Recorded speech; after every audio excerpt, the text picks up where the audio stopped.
8장 역시 이스라엘에 대한 심판의 메시지를 발하고 있습니다. 하나님께서 이스라엘을 회복시키기 위해서는 그들의 근본적인 죄악들을 도려내지 않고는 온전한 회복을 할 수 없기 때문에 계속해서 7장 이어서 8장에서도 그들의 문제, 그들의 죄에 대해서 폭로하고 있습니다. 원수가 독수리처럼 여호와의 집에 덮칠 것이라고 그렇게 선포하면서 하나님께서 이스라엘을 버리신 이유를 이렇게 설명합니다. 원수가 독수리처럼 여호와의 집에 덮치리니 이는 그들이 내 언약을 어기며 내 율법을 범함이로다. 그들이 장차 내게 부르짖기를 나의 하나님이여 우리 이스라엘이 주를 아나이다 하리라. 이스라엘이 선을 버렸으니 원수가 그를 따를 것이라. 여호와의 집, 여호와의 예루살렘 성전만이 여호와의 집이 아니라 오늘 하나님의 땅인 이스라엘 또한 여호와의 집입니다. 그런데 여호와의 집에 원수가 독수리처럼 덮칠 것이라고 이야기합니다. 왜 그렇습니까? 바로 그들이 언약을 어기고 여호와의 율법을 범하였기 때문입니다. 그래놓고는 원수가 덮치니까 여호와께 부르짖습니다. 나의 하나님이여 우리 이스라엘이 주를 압니다. 우리 삶 살려달라고 그렇게 부르짖습니다. 이런 부르짖음에 하나님께서는 어떻게 응답하시겠습니까? 오늘 이스라엘이 선을 버렸으니 원수가 그를 따를 것이다 라고 이야기하고 있습니다. 그들의 그 부르짖음 자체가 위선이라는 것입니다. 하나님을 버리고 언약을 버리고 율법을 지키지 않는 가운데서 아무리 나의 하나님이여 우리가 주님을 압니다 라고 이야기해 본들 그것은 진짜로 아는 것이 아니라는 거예요. 그것은 사실은 위선적 압니다 라고 이야기합니다. 그래서 이스라엘이 선을 버렸으니 원수가 그를 따를 것이다, 적군이 그를 쫓을 것이다 라고 말씀하고 있는 것입니다. 하나님과의 언약을 어기고 말씀도 지키지 않은 이스라엘은 한마디로 말해서 정조를 지키지 않고 바람난 여인이었습니다. 여호와 하나님께서는 언약을 깨고 율법을 버린 이스라엘을 기다리십니다. 하지만은 그냥 무조건 받아들이는 것은 아닙니다. 원수가 덮치는 재앙을 통해서 그들을 고치고 정결하게 되기를 주님은 지금 원하시고 계시는 것이죠. 고난이 닥칠 때만 부르짖는 사람들이 혹시 있을 수 있습니다. 나의 하나님이여 우리가 주님을 압니다. 우리 좀 하나님 함께 해달라고 그렇게 기도하는 사람이 있을 수 있습니다. 그러나 하나님은 그런 식의 부르짖음을 받아들이지 않겠다라고 이야기합니다. 너무나 가식적이고 위선적이기 때문에 하나님은 모르겠다. 사실은 도리어 너희들이 선을 버렸으니 원수가 너희들을 쫓을 것이다 라고 이야기하고 있습니다. 질문이 생깁니다. 여호와의 집인 이스라엘, 하나님의 사실은 거할 처소가 있는 예루살렘 성전, 어쩌면 택함 받은 백성들 어떤 일을 저질러도 괜찮은가? 한 번 선택했으니까 선택받은 백성들이니까 선을 버리고 하나님을 잠깐 외면하고 말씀을 순종하지 않아도 하나님은 한 번 선택했기 때문에 그냥 받아주시는가? 질문이 생깁니다. 우리가 하나님을 안다고 고백만 한다면 하나님은 무조건 용서하신 하나님이신가? 오늘 호세아 말씀은 아니라고 이야기하고 있습니다. 하나님을 사랑하고 하나님을 안다는 뜻은 하나님의 계명 안에 거한다는 것이고 하나님의 말씀에 순종하며 하나님의 뜻인 선을 행하는 삶을 의미합니다. 성도의 문의를 가지고 있어도 하나님 말씀을 지키지 않는다면 그는 참 성도일 수 없다는 말씀입니다. 주여 주여 아무리 부르짖는다 하더라도 하나님께서 주님께서 아는 백성, 천국 백성이 될 수 없다는 것을 우리 주님께서는 마태복음 7장에서 이미 말씀하셨습니다. 그들에게 뭐라고 얘기합니까? 결국은 하나님 말씀을 지키지 않는 그들을 향해서 불법을 행하는 자다, 내가 너희를 도무지 알지 못한다 라고 말씀하셨습니다. 그러므로 교회에 있든지 세상 속에 살든지 하나님께서 오늘 성도들에게 요구하는 것은 딱 한 가지입니다. 하나님의 뜻인 선을 버리지 않는 것, 즉 하나님 말씀에 순종하는 것입니다. 원수가 재앙이 닥칠 때만 하나님을 찾고 하나님께 부르짖고 우리가 하나님의 백성이라고, 하나님 우리 아버지라고 그렇게 고백하는 것, 그것은 위선이라고 말씀하고 있는 것이죠. 그러므로 어려움을 겪을 때만 찾는 신앙이 되지 않도록 오늘 어쩌면은 지금 선지자가 나팔을 불고 있습니다. 경고의 나팔 소리를 불고 있습니다.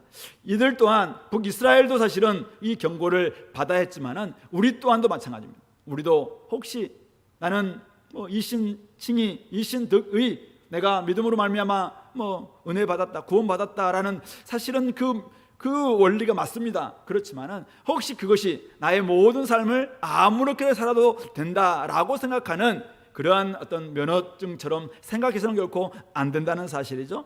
결국 우리 삶이 어떻는가에 따라서 내가 구원받았는가라는 것을 나타내는 표지이고 열매라는 것을 깨닫고 오늘 하나님의 경고 나팔 소리를 듣고 하나님께 순종할 수 있는 저와 여러분들이 될 수 있기를 바랍니다. 4절부터 14절은 이스라엘이 선을 저버린 구체적인 증거들을 오늘 나열하고 있습니다. 첫 번째는 4절이죠. 그들이 왕을 세웠으나 내게서 난 것이 아니며 그들이 지도자들을 세웠으나 내가 모르는 바다라고 이야기합니다. 우리가 어제 봤습니다. 달궈진 화덕처럼 욕심을 따라서 권력을 잡고 마음에 안 들면 또 바꾸고 쿠데타를 일으키고 권력을 찬탈하고 그래서 15년 사이에 4명 5명이 막 계속 죽고 이런 모습들을 오늘 하나님 뭐라고 이야기하면은 내게서 나는 것이 아니다. 나는 모르는 바다라고 이야기합니다. 그들이 왕을 세웠습니다. 그들이 지도자를 세웠습니다. 그런데 하나님과 의논하지도 않고 하나님도 모르게 지도자를 세웠다는 것이죠.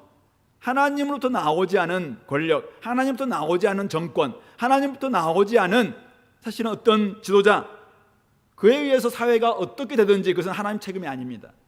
그것은 바로 망하는 길이고 사실은 그거에 대해서 하나님께서는 심판하시겠다라고 이야기하고 있고 그것이 바로 하나님이 이 백성들이 선을 버린 증거다라고 이야기합니다. 두 번째 증거는 4절부터 6절에서 은금으로 자기를 위하여 우상을 만들었던 모습입니다. 4절 하반절에 그들이 또 그 은금으로 자기를 위하여 우상을 만들었나니 결국은 파괴되고 말리라 라고 하면서 사마리아여 내 송아지를 버렸다. 사마리아에도 송아지 우상을 세웠다라는 것을 알 수 있습니다.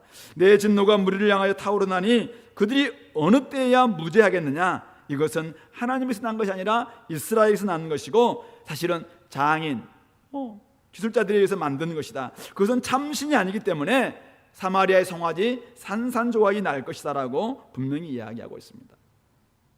여로보암 1세가 결국 우상을 만들어서 베델과 단에 그것을 세워서 모든 이스라엘들을 사실은 우상 숭배에 빠지게 만들었습니다. 사마리아에도 송아지 우상을 만들어서 지금 많은 북이스라엘이 결국은 우상 숭배에 지금 죄를 짓고 말았다는 것이죠. 결국 그것은 철저히 자기를 위하여 세운 자기 욕망의 투사에 불과했다라는 것을 알게 됩니다. 어려움과 위기를 극복하려는 자기 방어의 일환으로 우상을 만들었을 겁니다. 그런데 그것은 참신이 아니죠. 그러므로 이스라엘은 그 우상에 의해서 구원받을 수가 없습니다. 그러므로 그들은 헛수고하고 있는 것이고 헛된 노력을 하고 있는 것이고 은과 금을 엄청 들었다면 그것은 헛돈 쓴 것이 된다라는 것을 말하고 있는 것이죠. 결국 결과는 파괴되고 산산조각이 날 것에 기대어 살고 있었기 때문에 망하는 것 시간 문제다. 결국은 우상 숭배 자체가 결국은 하나님을 버리고 선을 버린 증거라고 이야기하고 있습니다. 세 번째는 7절부터 10절에서 외세를 의지하고 있는 그걸 이야기하고 있습니다. 그들이 바람을 심고 광풍을 거둘 것이라 심은 것이 줄기가 없으며 이삭은 열매를 맺지 못할 것이요 혹시 맺을지라도 이방 사람이 삼키리라. 그들은 바람을 심었습니다. 아수르를 향해서 엄청난 공을 들였거든요. 애굽을 향해서 엄청 공을 들였습니다. 근데 돌아온 것이 무엇입니까? 광풍입니다. 그냥 아수르에서 먹힌 거예요. 그러니까 나름대로 저들과 우리가 동맹을 맺으면 우리가 나름대로 뭐가 될 거라고 생각하면서 바람을 심었습니다. 그런데 돌아온 것이 광풍입니다. 열심히 그들은 농사를 지으면서 씨를 뿌렸습니다. 그런데 줄기가 없고 이삭을 맺었는데 열매를 맺지 못하는 헛고생했다는 것입니다. 혹시 맺을지라도 이방 사람들이 다 삼킬 뿐이었습니다. 헛심만 켠 것이죠. 우상에게 빌면서 외교는, 대외 정책은 동맹국에 의지했던 그들의 이 태도를 오늘 선을 버린 행위라고 그렇게 이야기합니다. 그 결과는 8절에 나와 있는 것처럼 이스라엘은 이미 삼켜졌은즉 이제 여러 나라 가운데 있는 것이 즐겨 쓰지 아니하는 그릇 같도다, 이렇게 이야기하고 있습니다. 그릇은 그릇인데 아무도 이 그릇을 쓰려고 하지 않는 거예요. 여기에 불 붙고 저기에 불 붙고 계속 한번 줄을 대봤지만은 어떨 때는 쓸 것 같아요. 근데 지금 딱 신세가 즐겨 쓰지 않는 그릇처럼 아예 이런 존재가 되어버렸다라고 이야기하고 있습니다. 9절에서는 그들이 홀로 떨어진 들나귀처럼 아수르로 갔고 에브라임이 값주고 사랑하는 자를 얻었도다. 그들이 여러 나라에게 값을 주었을지라도 이제 내가 그들을 모으리니 그들은 지도자의 임금이 지워진 준 짐으로 말미암아 쇠하기 시작하리라. 홀로 떨어진 들나귀처럼 아무도 봐준 사람 없습니다. 혼자 떨어져 있는 들나귀처럼 아수르로 가고 애굽으로 가고, 근데 결국은 아수르에게 망하는 꼴이 되는 것을 이야기하고 있습니다. 값을 주고 화대와 같은 값을 주고 사랑하는 자를 얻는 이것은 이제 음행을 지금 이야기하고 있는 거예요. 값을 주고 사랑하는 자, 연인을 얻었습니다. 음행을 저질렀습니다. 근데 그 값이 뭡니까? 그 돌아온 것은 뭡니까? 지도자의 임금 아수르 왕을 의미하는데요. 아수르의 왕에 의해서 지워진 짐으로 말미암아 점점 쇠하기 시작한다라고 말하고 있는 것이죠. 그들의 대외 정책 자체가 나름대로 지혜를 짰고 나름대로 그들은 나름대로 수를 써가지고 열심히 뭔가를 만들어냈습니다. 그러나 그것 자체가 하나님과의 언약을 버리는 것이고 값으로 음행하는 자와 음행하는 것이다 라고 말씀하고 있는 것이죠. 그러므로 이것 또한 하나님을 버리고 선을 버리는 것이다 라고 말하고 있는 것이죠. 마지막 네 번째로는 11절부터 14절에서 제단과 제사가 다 타락한 이 모습을 이야기하고 타락한 예배를 이야기합니다. 에브라임은 죄를 위하여 제단을 많이 만들더니 그 제단이 그에게 범죄하게 하는 것이 되었도다. 내가 그를 위하여 내 율법을 만 가지로 기록하였으나 그들은 이상한 것으로 여기도다. 제단은 엄청 만듭니다. 근데 만들면 만들수록 죄를 더 많이 지었고, 하나님은 율법을 만 가지로 그들에게 기록해 주었음에도 불구하고 그냥 율법은 이상한 것으로 여긴다는 거예요. NIV에서는 에일리언, 그냥 이렇게 여겼다. 정말 좀 아주 낯선 것처럼, 아주 외국인 것처럼, 외국적인 것처럼, 이 시대에 안 맞는 것처럼 이렇게 율법을 그냥 버린 것이죠.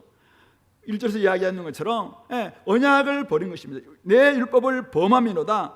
언약을 어기며 내 율법을 범한 이런 모습을 이렇게 표현하고 있는 것입니다. 제단과 제사는 많이 만들어서 정말 하나님께 예배를 드렸지만은 그 제사를 통해서 그들은 죄를 더 많이 범했고, 하나님은 결국 그들을 회복시키기 위해서 말씀을 주셨음에도 불구하고 말씀에 대해서는 전혀 지키려고 하지 않고 있는 이것 자체가 타락한 예배라고 이야기하고 있는 것이죠. 제물을 많이 드리고 먹을지라도 여호와께서는 전혀 기뻐하지 않으십니다.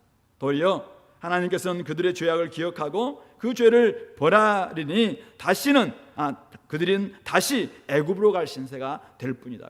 사실은 애굽에서 지금 나와서 이렇게 오랫동안 하나님의 백성으로 살았지 않습니까? 그런데 그들이 다시 애굽으로 도망가고 또 붙잡혀가고 이런 신세가 될 것이다라고 이야기합니다. 이스라엘은 자기를 지으신 창조주 하나님을 잊어버리고 자기를 지으신 아버지 하나님을 잊어버리고 왕궁을 세웠습니다. 근데 그 왕궁이 자기의 치세를 드러내기도 하고 자기의 영광을 드러내기도 하고 나름대로 자기의 업적을 드러내려고 왕궁을 크게 지어본들 결국 그것이 자기들을 지켜줄 수 있냐 이거죠. 바벨탑이나 에녹성이나 에돔의 요새나 다 마찬가지입니다. 하나님이 없는 자기 왕궁, 결국은 남유다도 마찬가지죠. 유다처럼 견고한 성읍을 많이 쌓는다 하더라도 하나님께서 불을 보내어 그 성들을 삼키게 할 것이다 라고 이야기합니다. 하나님 없는 영광, 하나님 없는 나름대로 견고한 요새, 그것은 그냥 망하는 지름길이다, 만고불변의 진리다라는 것을 보여주고 있는 것입니다. 결국 하나님께서는 왜 이스라엘을 심판하시며 원수가 독수리처럼 여호와의 집에 덮치게 하시는가, 그 이야기를 오늘 증거로 놓고 있습니다. 제단이 없어서입니까? 부르짖음이 없어서입니까? 아닙니다. 그들은 종교적인 열심을 가지고 있었고 제단도 가지고 있었고 열심히 어려움이 생기니까 막 부르짖기도 했습니다. 그러나 그들은 선을 버렸습니다. 정치, 경제, 외교, 종교 어느 부분에서도 하나님의 뜻을 따르지 않았습니다. 무슨 뜻입니까? 영적 생활과 일상생활이 철저하게 분리되었다는 뜻입니다. 삶의 모든 부분에서 하나님의 말씀과 선이 전혀 나타나지 않았다는 말씀입니다. 하나님께서는 우리 삶의 모든 영역과 모든 관계에서 하나님의 뜻이 드러나기를 원하십니다. 지도자를 세우는 일, 다른 사람과 관계를 맺는 일, 예배를 드리는 일, 재정을 쓰는 일, 그리고 우리가 나름대로 뭔가를 하고 있는 모든 일 가운데서 그 영역에서 우리가 지금 누구를 섬기고 있는가, 우리가 과연 누구인가라는 것을 잘 드러내기를 우리 주님께서는 원하시고 계시다는 것입니다. 하나님을 믿는다면 당연히 삶의 모든 영역에서 하나님의 다스림이 나타나야 합니다. 하나님을 주인으로 모신 만큼 모든 영역에서, 삶의 모든 영역에서 하나님께 순종하고 하나님께 의논하고 하나님의 말씀에 따라서 살아내야 된다는 말씀입니다. 그것이 바로 주되심을 인정하는 태도입니다. 고린도후서 10장에 나와 있는 것처럼 이 땅에서 모든 높아진 것들, 우리의 생각과 우리 이론과 높아진 모든 사상들, 그 경관 요새와 같다 할지라도 이것을 철저하게 말씀으로, 하나님의 능력의 말씀으로 정말 타파하고 이것을 깨부시고 오직 하나님의 말씀이 우리의 생각과 우리의 이론과 우리의 사상을 지배해서 결국 우리의 삶의 모든 곳에서 하나님이 나타나도록, 하나님의 말씀이 나타나도록 하는 것, 하나님이 원하시는 바입니다. 그런데 우리는 예배를 드리고 기도를 하고 성경 공부를 하고 나름대로 열심히 신앙적인 제의적인 모습들, 또 종교적인 모습을 보이기도 합니다. 그런데 삶의 모든 영역에서는 도대체 성도의 삶의 능력이 나타나지 않고 있습니다. 우리의 생각이 세상 생각과 똑같아요. 우리의 가치관이 세상 가치관과 똑같아요. 우리의 사상 자체가 세상의 사상과 똑같습니다. 그러니까 결국은 우리가 하나님의 강력한 능력인 말씀을 가지고 있음에도 불구하고 늘 견고한 요새와 같은, 견고와 진, 그 앞에서 계속 무너지는 것이죠. 세상의 사상 앞에서 무너지고, 세상의 이론 앞에서 무너지고, 세상의 생각 앞에서 자꾸 무너지고, 그러므로 말미암아 전혀 선을 나타내지 못하는 이런 모습이 결국 하나님 앞에서 지금 책망받는 이스라엘의 모습과 닮았다라는 것을 말하고 있는 것이죠. 그러므로 오늘 성도들이 하나님께 책망받는 데는 다른 데 있지 않습니다. 오늘 즐겨 쓰지 않는 그릇은 즐겨 쓸 수 없는 지경에 이르렀기 때문입니다. 홀로 떨어진 들나귀처럼 된 이유는 결국 하나님 대신 값을 주고 사랑하는 자를 얻으려고 하기 때문입니다. 선을 버리고 악을 취하기 때문이죠. 예수님께서 바리새인들에게 그들의 11조를 향해서 그들이 과실진저라고 이야기하면서 했던 말씀이 무엇입니까? 그들은 박하와 회향과 근체 11조는 취하되 율법에 더 중한 바 정의와 긍휼과 믿음을 버렸기 때문이라고 이야기하고 있습니다. 종교적인 모습들 11조로 잘 해야 됩니다. 그러나 더 중요한 것은 정의와 긍휼과 믿음을 저버려서는 안 됩니다. 이것이 바로 하나님의 뜻인 선입니다. 우리가 선을 행하지 않고 결국 우리가 어떻게 하나님을 믿는 백성이라고 말할 수 있겠는가 이거죠. 그러므로 맛을 잃은 소금이 되었기 때문에 성도들이 책망받을 수밖에 없다. 그러므로 오늘 다시 한번 우리가 오늘 기도할 때 성도의 맛을 회복하게 해달라고 기도했으면 좋겠습니다. 제단을 만들 필요도 없고 재물을 많이 드릴 필요도 없습니다. 중요한 것은 주님께서 우리에게 주셨던 새 계명, 하나님을 사랑하는 것처럼 너희도 서로 사랑해라, 내가 너희를 사랑한 것처럼 너희도 서로 사랑해라. 그 사랑을 통해서 오직 하나님이 어떤 분이신지를 온전히 보이는 것, 삶의 예배가 회복되는 것, 그것을 오늘 하나님께서는 우리에게 원하시고, 그럴 때 아무리 징계받고 힘들고 어려움 있다 할지라도 하나님 우리를 싸매 주실 것이고 다시 하나님 앞에서 살게 될 줄로 믿습니다. 혹시 하나님 없이 헛된 바람을 심는 사람들이 있습니까?